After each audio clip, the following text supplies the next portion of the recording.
eu estou admitindo o racismo como um mal moral, algo que não caberia num mundo ideal. Eu acho que o combate, então, a essa mazela do mundo, muitas vezes é enfraquecida por uma dificuldade de referência a fenômenos. Dou um exemplo. Vocês têm acompanhado esses casos de racismo no futebol?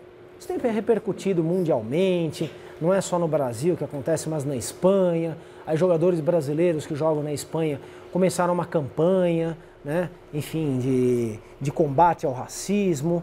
A FIFA há tempos, nas Copas do Mundo, espalha, enfim, faixas de combate ao racismo.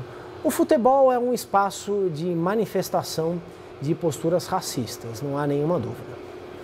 Eu me pergunto se o racismo no futebol está aumentando nos últimos tempos, ou se ele está se tornando mais visível. É uma questão clássica, né, de diagnóstico social. Eu não sei, porque eu não sou um estudioso da matéria, isto é, do racismo na sociedade brasileira atual, no futebol mundial, no mundo atual.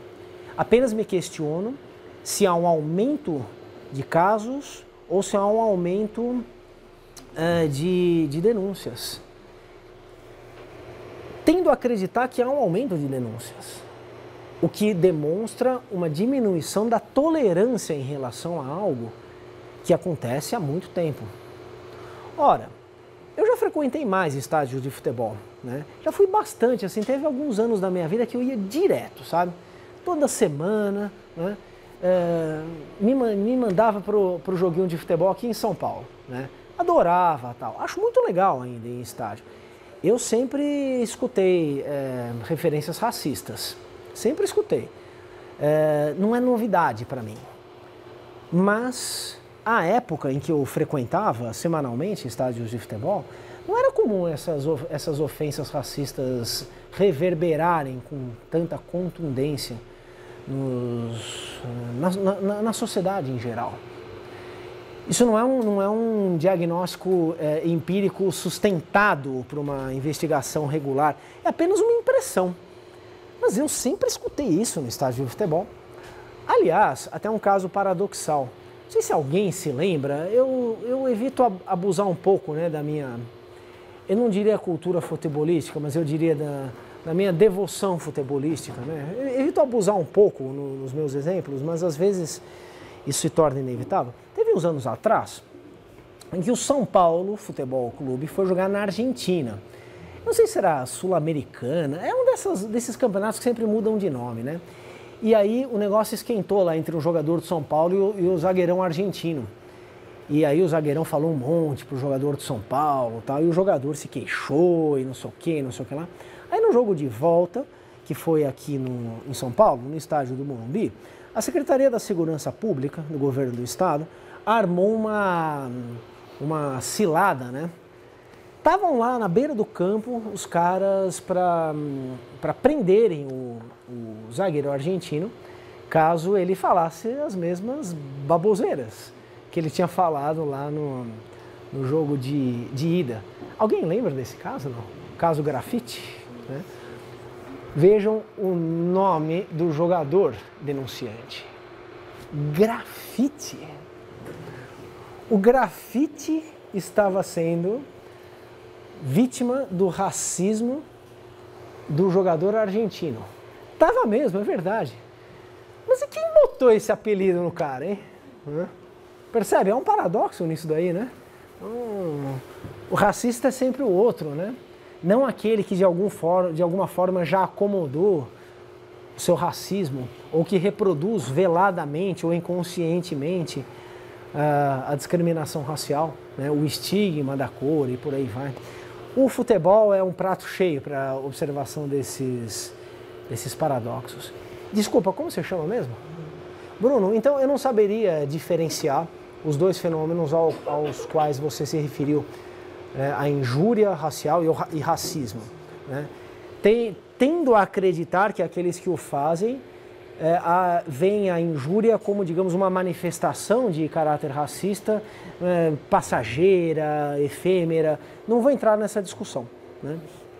Mas para todos os efeitos temos em todos esses exemplos que poderiam qualificar essa discussão, uma demonstração da atualidade do tema. Repito, não porque o tema se reproduza tal qual, não porque o tema simplesmente tem uma continuidade, uma transcendência histórica.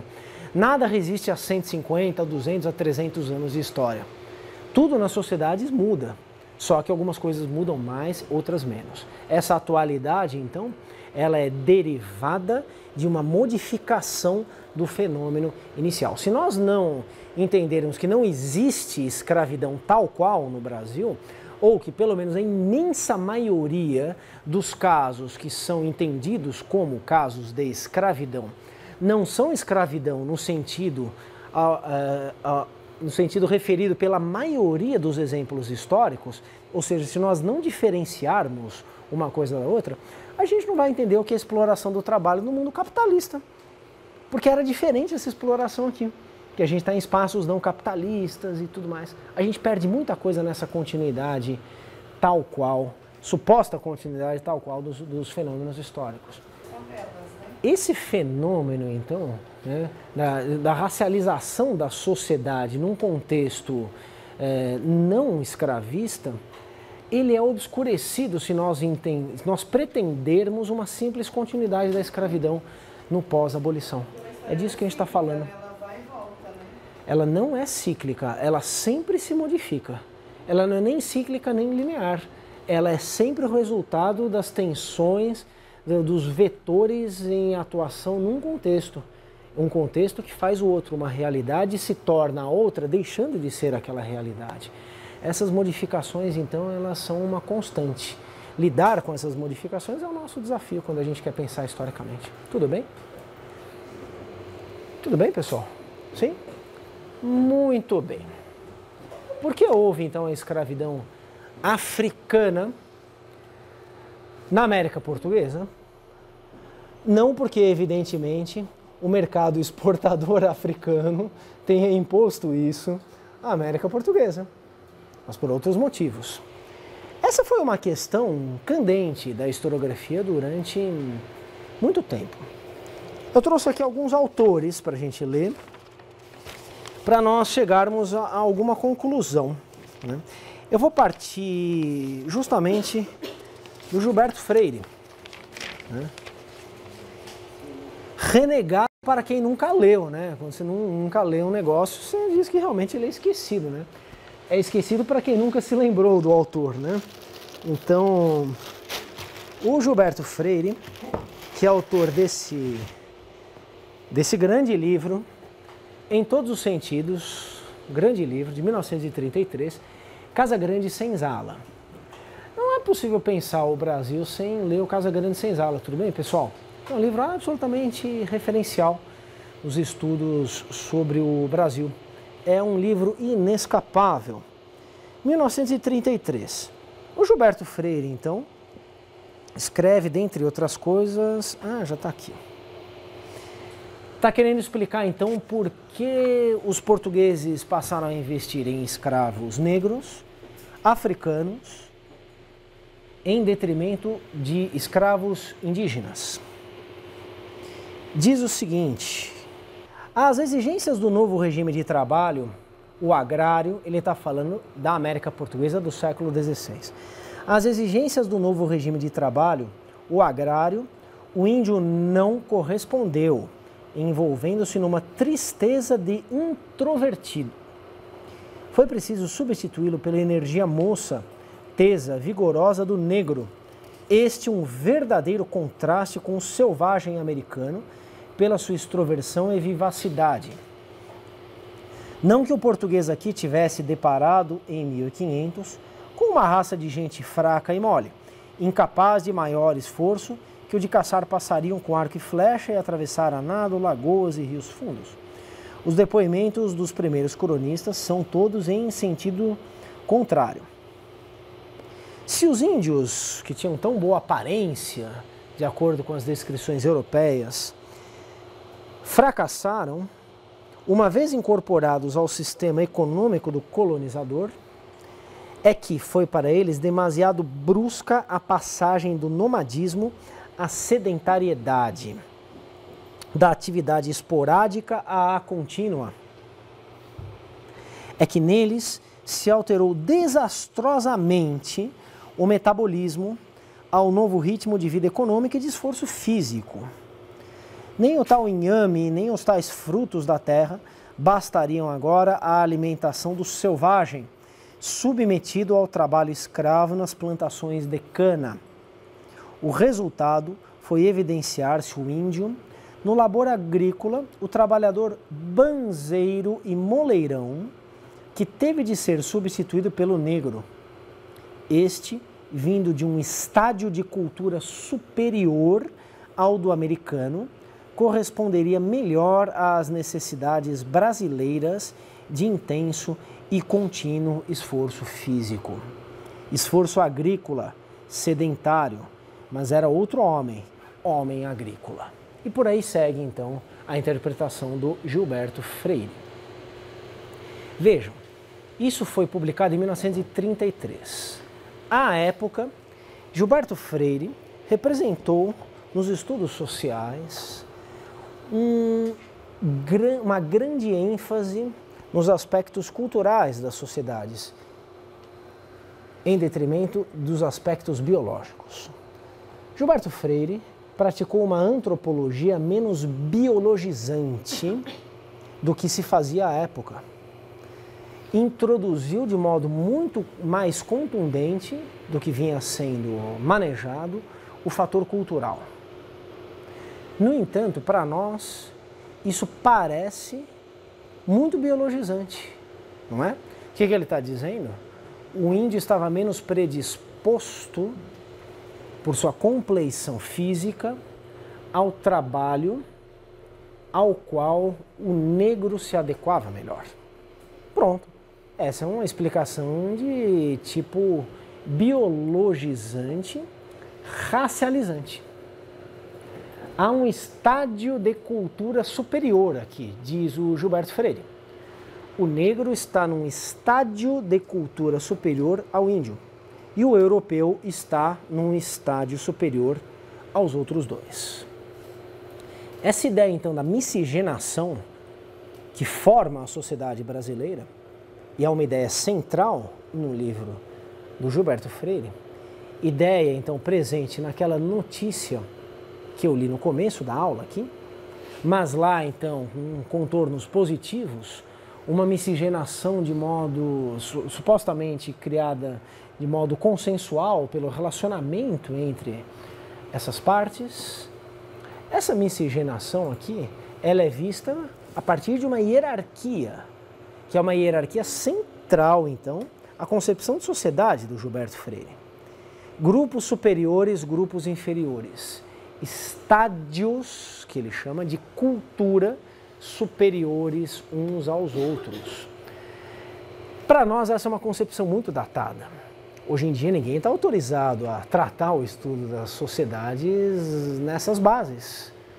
Entendemos que culturas, que grupos sociais são diferentes uns dos outros, não superiores ou inferiores, porque não há critério de mensuração satisfatório como o que pretende qualquer tipo de classificação com base nessa concepção de superioridade. Assim sendo, à época, Gilberto Freire foi um grande culturalista. Hoje, ele nos parece um intérprete racialista. Muito bem. Como interpretar, então, a transição do trabalho indígena para o trabalho africano? Não que o trabalho indígena tenha desaparecido, não que ele achasse isso, mas o trabalho de origem africana se torna muito mais importante do que o trabalho indígena. Por que o português, então, não escravizou de vez o índio, ao invés de escravizar o africano? Diz o Gilberto Freire, porque o índio não aguentou a parada. Tem gente que acredita até hoje que índio não gosta de trabalhar. Esse não é um dos grandes preconceitos em relação às populações indígenas? Presente esse preconceito na nossa sociedade atual? Não, o índio não gosta de trabalhar, né? Ou, negro é forte. Também não é um outro preconceito, né? No fundo, tudo tem origem nesse tipo de interpretação. Só que a revisão acadêmica dessas interpretações não necessariamente impacta o conjunto da sociedade nos quais se alojam esses valores. Muito bem, diz o Gilberto Freire, então, que o negro estava mais preparado para a escravidão do que o índio. Isso foi uma inovação de interpretação à época, em 1933. Por quê? De certo modo, isso à época é uma valorização das culturas africanas na formação do Brasil. Gilberto Freire foi um dos primeiros autores a afirmar, com todas as palavras, que a escravidão, os escravos, os africanos e os seus descendentes contribuíram positivamente para a formação da sociedade brasileira. Não, mas peraí, esse professor está ficando louco, porque ele diz então, enfim, que os negros são inferiores aos brancos e ele está valorizando os negros? Sim, na perspectiva dos estudos antropológicos da época é exatamente isso que acontece. Nós pensamos a coisa de outra maneira, mas não há como entendermos um autor como Gilberto Freire sem entendermos o contexto intelectual em que ele escreve. E é esse contexto ao qual me referi agora há pouco. Até então, a imensa maioria dos intérpretes da sociedade brasileira, da história brasileira, ignoravam, negavam, recusavam o papel ativo de africanos, de afrodescendentes, de escravos e seus descendentes na formação positiva do Brasil. Isso ocorre, dentre outros autores, com Gilberto Freire. Foi aquele que até então colocou a valorização das culturas africanas num patamar mais elevado nessa interpretação sobre o Brasil. Só que, do ponto de vista então do fenômeno em si, isto é, da adoção da escravidão africana, nós temos algumas incongruências que, claro, são decorrentes disso que nós chamaríamos hoje como uma interpretação racializante da história. Algumas incongruências são fatores que não se explicam. Por exemplo, se o negro está mais disposto à escravidão, isso significa que ele aceitou a escravidão? Como entender, então, a resistência escrava à escravidão? Se o índio é pouco predisposto ao trabalho duro, como explicar que ele continuou sendo escravizado, enfim, até o fim da escravidão no Brasil? Como imaginar, então, o estabelecimento de um consenso, tendo por base uma suposta determinação biológica, isto é, racial, na adoção de um trabalho que não interessa ao trabalhador? Porque a escravidão é um trabalho compulsório. A escravidão é um trabalho desempenhado contra a vontade do trabalhador, salvo raríssimas exceções. Raríssimas exceções, que são aquelas nas quais o trabalhador prefere se tornar escravo do que continuar livre. São raríssimas exceções que confirmam a regra. A regra é a compulsão do trabalhador ao trabalho, na condição então de propriedade daquele que expropria a sua força de trabalho, que o explora. Essas incongruências, então, levaram a uma crítica dessas posições expressas por Gilberto Freire, que não são posições exclusivas dele. À época encontramos também outros autores que pensam mais ou menos a mesma coisa. Assim como tem gente até hoje que acredita nisso, né? Que a escravidão indígena não teria vingado no Brasil porque o índio não gosta de trabalhar. Mas quem que gosta de trabalhar como escravo, né? Bom, retomamos então as incongruências. Leiamos um outro trecho aqui, né? Eu trouxe o livro do Boxer, O Império Marítimo Português. Está aí na minha bibliografia, né? Uma obra também bem importante aqui para o nosso curso. Isso aqui foi publicado pela primeira vez em 1969. Então, aí 36 anos depois da publicação da obra do Gilberto Freire. Vejam o que nós lemos aqui. Os portugueses que emigravam para o Brasil, mesmo os que eram camponeses simplórios, não tinham a mínima intenção de fazer qualquer trabalho manual naquilo que lhes era descrito como uma nova terra prometida, se pudessem de qualquer modo evitá-lo. A consequência inevitável foi que, quando descobriram que os ameríndios não estavam dispostos a trabalhar para eles como trabalhadores agrícolas a longo prazo ou como servos ligados à terra, tentaram forçá-los a fazê-lo como escravos. Obtiveram tais escravos, em parte através do resgate ou da compra de cativos capturados nas frequentes guerras intertribais, e em parte através de incursões diretas nas aldeias ameríndias, que eram real ou supostamente hostis aos colonos. Então, aqueles casos, então, de hostilidade comprovada ou suposta de populações ameríndias, permitia-se a escravização desses ameríndios pelos colonos europeus. A escravização dos ameríndios foi categoricamente proibida pela coroa em 1570, a não ser nos casos em que pudessem ter sido capturados numa chamada guerra justa ou em tribos de canibais. Esse decreto não foi tomado muito a sério pela maioria dos moradores, etc. e tal. A solução surgiu com a expansão e a intensificação do já existente comércio de escravos negros com a África Ocidental. Vejam, o já existente comércio de escravos negros, isso é uma constatação. Esses escravos tinham já sido utilizados em grande escala para desenvolver várias das ilhas do arquipélago de Cabo Verde e em menor escala da Madeira e até das regiões meridionais de Portugal. Estavam também a ser exportadas grandes quantidades de escravos negros para as Antilhas e para o Império Espanhol do Novo Mundo, em meados do século XVI. Mas a utilização mais espetacular e mais bem-sucedida do trabalho escravo negro foi proporcionada pelas ilhas de São Tomé e Príncipe. São ilhas portuguesas no Golfo da Guiné. O solo e o clima de São Tomé mostraram ser muito favoráveis ao cultivo da cana-de-açúcar, e a ilha experimentou um notável progresso econômico durante a maior parte do século XVI, com o rápido aumento da procura europeia de açúcar. A indústria açucareira de São Tomé estava florescente em 1530, a população aumentou cerca de 5.000 arrobas nesse ano, etc. O que nós temos aqui? Nós temos a introdução de uma questão de produtividade associada a uma experiência escravocrata. Isso é valorizado, então, na obra do Boxer, que não obstante, vê ainda elementos biologizantes na explicação dessa história. A questão da indisposição dos índios para o escravo. Não se trata de uma indisposição, porque afinal de contas, ninguém está preparado para esse tipo de trabalho. Sim, é uma indisposição para um trabalho que, uma vez estabelecida essa indisposição, conduz às tentativas de trabalho forçado. Mas ninguém aceitou esse trabalho forçado individualmente, sejam ameríndios, sejam africanos. O que houve foi a imposição de uma lógica.